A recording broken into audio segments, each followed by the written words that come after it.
SCSN? SCSN ya. Oke. Monggo. Ini halaman trainingnya untuk nanti coba-coba langsung login.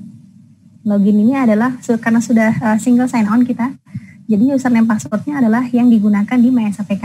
Jadi kalau Bapak Ibu sudah aktifasi, nanti username passwordnya adalah yang itu. Bisa langsung ini pakai login aku aja ya Mas.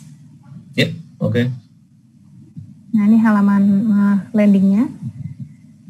Ini menu-menu yang tadi ditunjukkan Mas Daus bahwa saya adalah sebagai operator dan verifikator.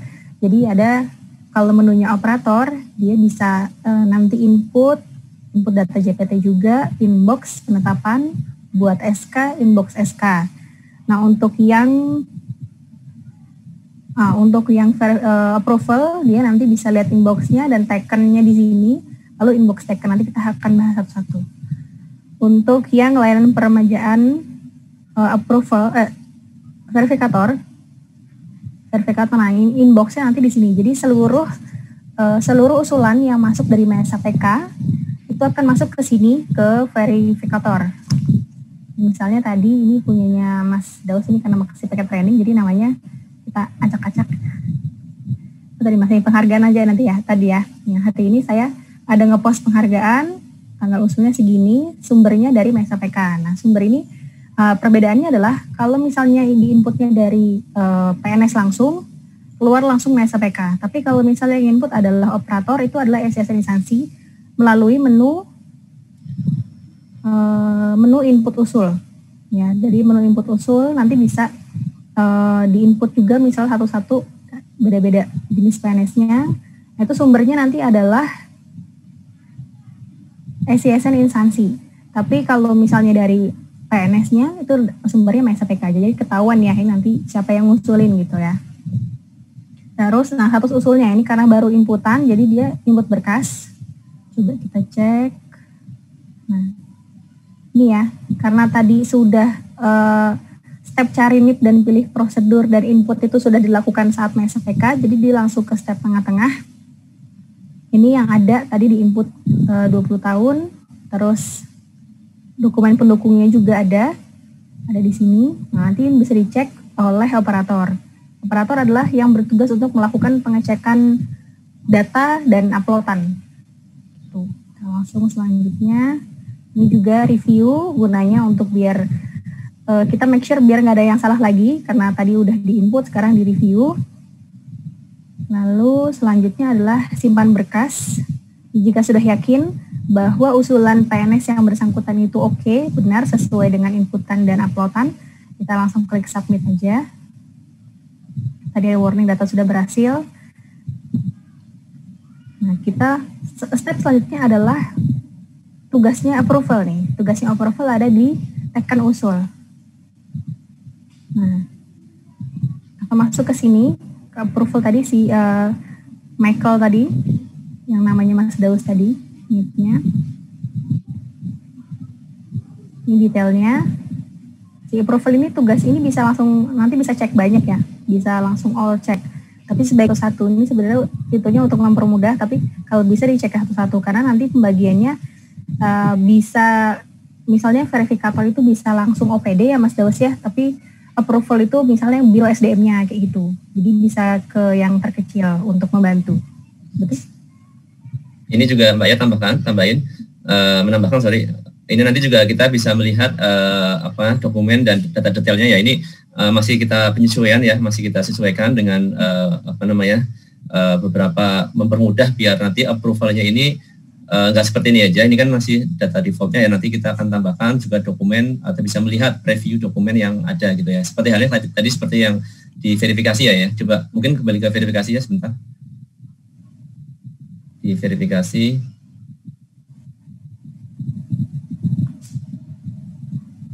yang penghargaan tadi udah di sini ya. Yang penghargaan ini tadi statusnya sudah berubah jadi berkas disimpan karena belum disetujui oleh approval, dia statusnya berkas disimpan. Oke, coba tadi yang dikan ya tadi ya. Iya. Pendidikan coba.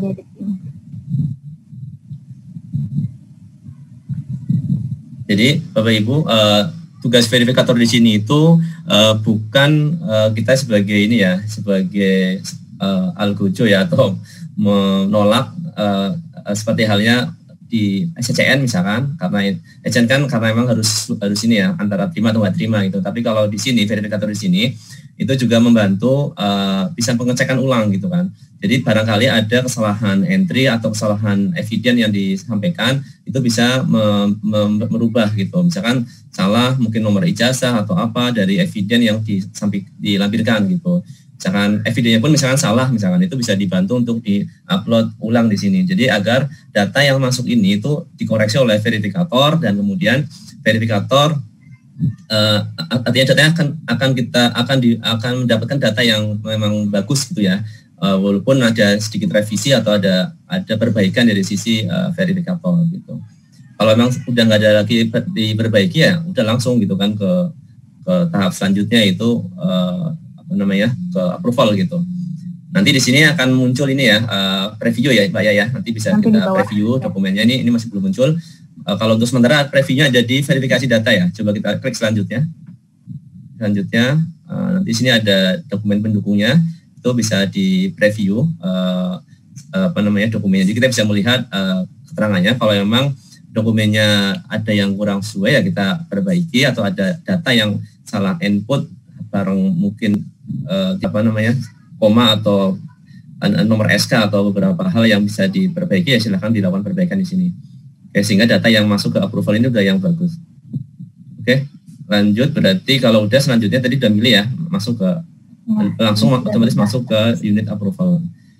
Dan nanti di sisi di sisi MySAPK juga akan langsung dapat push notification ke Android ya ke notifnya.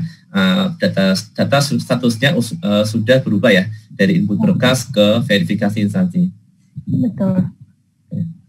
Lanjut Raya tadi yang approvalnya. Nah, ini ada tugas approval untuk melakukan meng-approve datanya. Jadi gongnya ya Mas ya di sini. Gongnya ya. Ini bisa dilakukan tadi Ayah udah sampaikan bisa kolektif. Artinya bisa dilakukan lebih dari satu misalkan. Tapi ya dengan catatan udah oke semua baru kita approve gitu ya secara kolektif gitu. Jadi biar mempercepat tapi juga tidak mengurangi kualitas datanya. Nah, ini ada dua kondisi, tolak atau setuju. Nah, ini kalau tolak harus ada alasan tolaknya. Ini udah ada referensinya, tapi kalau misalnya dari luar referensi ini belum ada bisa dipilih yang lain-lain. Lalu diisikan keterangan tambahannya. Jadi harus diisi, jangan sampai ditolak nanti PNS-nya nggak tahu nih salahnya di mana gitu ya. Jadi ini harus diisi kalau misalnya memang harus ditolak, tapi sih harusnya diusahakan dibantu di operator ya Mas ya. Tapi kalau ditolak sih ya nggak apa-apa juga. Kalau misalnya kesalahannya fatal gitu ya harus ditolak, nggak apa-apa ditolak gitu. Nah ini kalau misalnya mau disetujui bisa langsung bareng-bareng semuanya disetujui. Ini harus masukkan password. Nah, Mas Dos nggak mau ceritain kenapa harus ada passwordnya? Oh iya. Baik, jadi Bapak Ibu nanti mungkin ini akan sering dipakai ya oleh tadi yang kami sampaikan di awal bahwa ini adalah pengganti nanti ke depan juga ini bisa menjadi untuk yang layanan ya seperti KP, pensiun gitu kan untuk pengajuan layanannya itu nanti hanya seperti ini aja Bapak Ibu. Jadi ketika ada usulan KP, pensiun nanti masuk ke inbox tekan usul ya. Nanti di sini bisa dilakukan persetujuan bahwa orang ini akan diusulkan kenaikan pangkatnya. Kalau dalam hal PDM ini kan di-approve ya.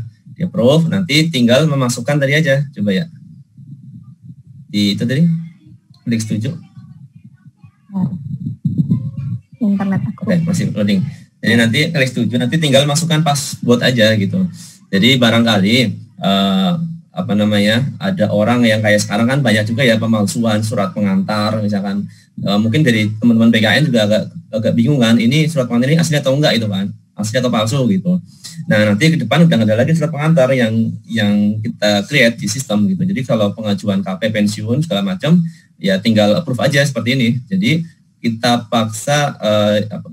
kita minta pejabat yang melakukan approval atau persetujuan atau yang biasanya tanda tangan surat pengantar itu harus memiliki role atau kewenangan untuk masuk ke sini dan dia bisa melakukan approval by system.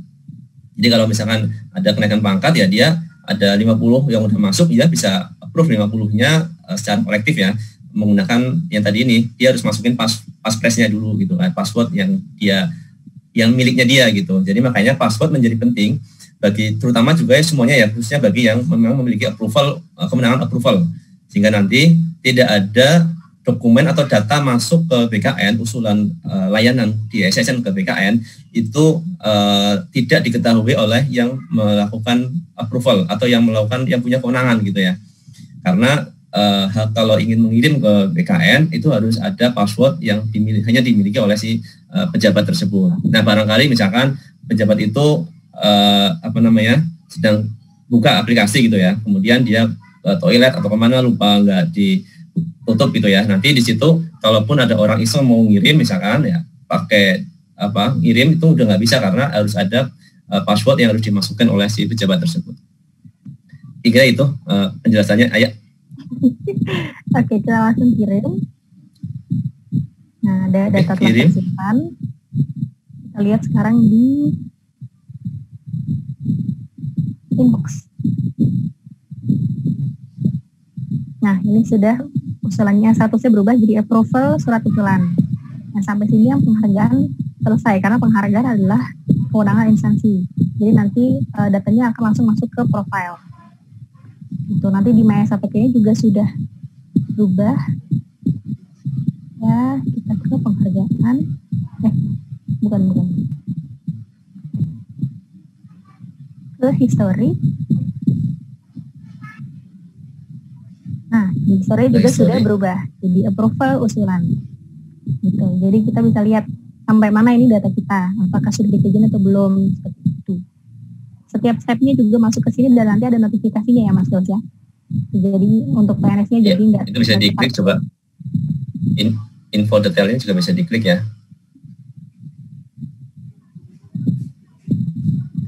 Enggak ya? Nah, itu muncul. Koneksimu lambat ya? Oke.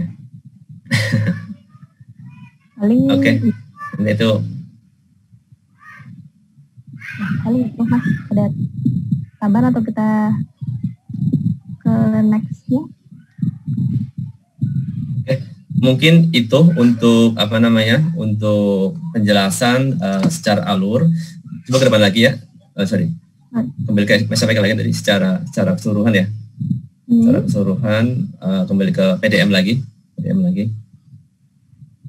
Ya, nanti di situ kita bisa memastikan ada dashboard ini kan, ada berapa yang belum selesai dan yang sudah selesai berapa, dan nanti Bapak Ibu tinggal siapkan saja eviden yang dibutuhkan ya untuk kegiatan ini. Jadi nanti mungkin sambil jalan bantu kami sosialisasi ke seluruh ASN terkait dengan bagaimana cara mengoperasikan ini. Nanti ini juga ada buku panduannya, nanti ada di batasan saya share nanti ya terkait dengan ininya. Mungkin nanti dalam bentuk video pun akan kita taruh juga nanti di portal PDM ASN, sehingga nanti mempermudah ASN untuk memahami bagaimana melakukan updating datanya melalui PDM ini. Oke, itu aja. Kita langsung ke tanya jawab. Nah, mungkin barangkali mungkin dari teman-teman PDP, dari teman-teman data, ada mau yang ditambahkan, mungkin ada penjelasan saya yang belum clear. Oh ya, untuk yang login tadi untuk yang P3 kayak PPPK dan PPT non ASN nanti ya hampir sama dan sama persis ya sebenarnya. Cuman yang diremajan hanya 4 ya. Ya hanya 4, tidak semuanya muncul. Jadi nanti yang muncul hanya 4 data, 4 riwayat. Jadi 5 riwayat sama data profil ya. Mungkin tadi belum lihat data profil ya, Mbak ya. Coba buka dulu. Riwayat ubah profil kita lihat aja. Dan nanti di data profil ini Bapak Ibu bisa menambahkan atau mengganti foto atau ini foto resmi ya Bapak Ibu ya. Foto resmi yang nanti akan menjadi foto official Bapak Ibu seluruh ASN. Kemudian di bawah ada data pribadi, ada alamat domisili, nomor telepon, nomor HP. Coba ke bawah lagi Mbak ya. Email gitu ya. Kemudian ada data dukung, data pelengkap ya ini sebenarnya, dan ini pun bisa langsung dilakukan perubahan. Dan nanti ada satu lagi terkait dengan data NIK ya, konfirmasi NIK. Nanti kita akan connect ke Dukcapil untuk konfirmasi data NIK Bapak Ibu tidak sesuai. Jadi tidak ada dokumen yang diunggah pada data pribadi ini, hanya melengkapi data yang ada sekarang. Dan juga terkait dengan bagaimana Pak kalau ada data data POKNIP ya, itu tidak ada perubahan di sini. Jadi kalau misalnya Bapak Ibu ada kesalahan nama, tanggal lahir atau TMK CPNS pada momen PDM ini belum kita lakukan itu. Jadi kalau misalkan nanti ada perbaikan itu dilakukan seperti biasa ya melalui mekanisme yang saat ini. Tapi untuk di PDM-nya tidak akomodir dulu untuk data itu karena itu akan ada panjang ya untuk ininya untuk approvalnya dari sisi perbaikannya gitu kan, dari sisi tanggal lahir nanti harus ada ke status sidang dan lain-lain. Ini kan karena waktunya kita singkat, untuk verifikasi juga singkat, jadi data tersebut, data POKNIP tidak, kalau ada kesalahan tidak kita sediakan fiturnya di momen PDM ini. Mungkin next untuk PDM harian bisa kita ini ya nanti melalui ke layanan status SKK seperti itu. Itu sih dari kita ya Mbak ya. Mungkin teman-teman PDPIK, Mbak Elin atau Pak Sony atau yang lain ada tambahan terkait dengan data